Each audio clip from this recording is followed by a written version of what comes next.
കേൾക്കാം വ്യക്തമായിട്ട് ഓക്കെ. ആദ്യം തന്നെ വിൻസി ഇങ്ങനെ ഒരു ധൈര്യം കാട്ടിയതിന്, അതായത് ഈ ലഹരി ഉപയോഗവുമായി ബന്ധപ്പെട്ടൊരു ധീരമായ നിലപാടെടുത്തതിന് അഭിനന്ദനങ്ങൾ വിൻസി.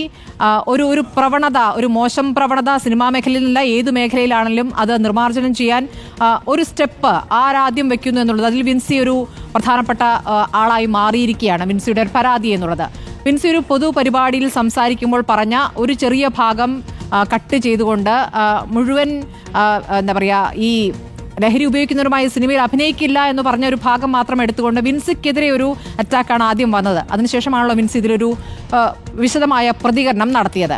അപ്പോൾ എപ്പോഴാണ് സിനിമാ സംഘടനകൾക്ക് വിൻസി പരാതി നൽകിയത്? എന്താണ് ആ പരാതിയിൽ പറയുന്നത് വിൻസി?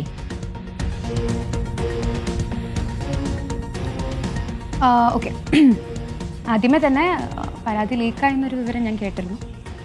പരാതിയിൽ വ്യക്തമായി ഞാൻ പറയുന്നുണ്ട്, നടൻ്റെ പേരോ ആ നടൻ്റെ പേരോ അല്ലെങ്കിൽ അദ്ദേഹത്തിൻ്റെ പേരോ ആ സിനിമയുടെ പേരോ പുറത്ത് വരരുത്, ഒരു കാരണവശാലും പുറത്ത് വരരുത് എന്ന് പരാതിയിൽ നൽകിയിരുന്നു. ഇനി പരാതിയിൽ എന്താണെന്ന് വെച്ച് കഴിഞ്ഞാൽ വ്യക്തമായി പറയുകയാണെങ്കിൽ, ഇങ്ങനെ ഞാൻ പരാമർശിച്ച കാര്യങ്ങൾ എല്ലാം എനിക്കുണ്ടായ അനുഭവങ്ങളും പരാമർശിച്ചുകൊണ്ട് സിനിമാ സെറ്റിൽ ഈ ഇത്തരത്തിലുള്ള പ്രവണതകൾ, ലഹരി ഉപയോഗവും അച്ചടക്കമില്ലായ്മയും അങ്ങനത്തെ കാര്യങ്ങളും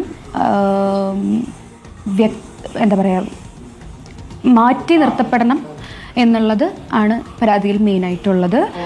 ഓൾസോ അതാണ് മെയിനായിട്ട് പരാതി. അതായത് ഈ നടനുമായി ബന്ധപ്പെട്ട ദുരനുഭവത്തിലല്ല ഇങ്ങനെ ഒരു സാഹചര്യം ഇനി സൃഷ്ടിക്കപ്പെടരുത് എന്നാണ് വിൻസി പറഞ്ഞത്, അല്ലേ? അതായത് ഈ നടനെതിരെ നടപടി ആവശ്യപ്പെട്ടിട്ടില്ല എന്നാണോ വിൻസി?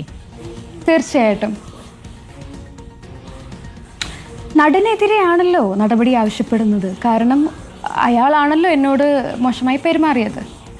അപ്പോൾ നടനെതിരെയാണ്. അത് എടുക്കുമ്പോൾ സംഘടനകൾ അതിനു വേണ്ടിയിട്ടുള്ള നടപടികൾ എടുക്കുമ്പോൾ ഓഫ് കോഴ്സ് അത് സിനിമ സെറ്റിൽ ഇനി ഒരു സിനിമാ സെറ്റിലും, ഞാനില്ലാത്ത സിനിമാ സെറ്റിലും, എല്ലാ സിനിമാ സെറ്റിലും വ്യാപകമായിട്ടുള്ള ഒരു തീരുമാനത്തിലോട്ട് എത്തണം എന്നുള്ളതാണ്. ഉറപ്പായിട്ടും. വിൻസി, ഈ സിനിമ ഷൂട്ടിംഗ് എപ്പോഴായിരുന്നു എന്നൊന്ന് പറയാമോ? കാരണം വിൻസി ആഗ്രഹിച്ചാലും ഇല്ലെങ്കിലും അത് ഏത് സിനിമയുടെ ആയിരുന്നു, ഏത് സ്ഥലത്ത് വെച്ചായിരുന്നു എന്നുള്ള വിവരങ്ങളൊക്കെ ഇതിനകം പുറത്ത് വന്നു കഴിഞ്ഞു. വിൻസി അത് രഹസ്യമായി സൂക്ഷിക്കാൻ ഉദ്ദേശിച്ചിരുന്നാലും പക്ഷേ ആ വിവരം പുറത്ത് വന്നു കഴിഞ്ഞു. അപ്പോൾ പിന്നെ എന്തിനാണ് ഞാൻ അതിനെപ്പറ്റി പരാമർശിക്കുന്നത്? നിങ്ങൾക്ക് എല്ലാം അറിവ് കിട്ടി കഴിഞ്ഞ് കഴിഞ്ഞാൽ പിന്നെ ഞാൻ വീണ്ടും ഞാനായിട്ടത് പറയില്ല. അല്ല, അതല്ല വിൻസി പറയണ്ട, ഞാൻ ചോദിക്കുന്നതല്ല എത്ര സമയം മുൻപായിരുന്നു ഈ സംഭവം എന്നുള്ളതും അത് ഒന്നുകൂടി വിശദീകരിക്കുമോ? എത്ര ദിവസം വിൻസിക്ക് ആ ഷൂട്ട് ഉണ്ടായിരുന്നു?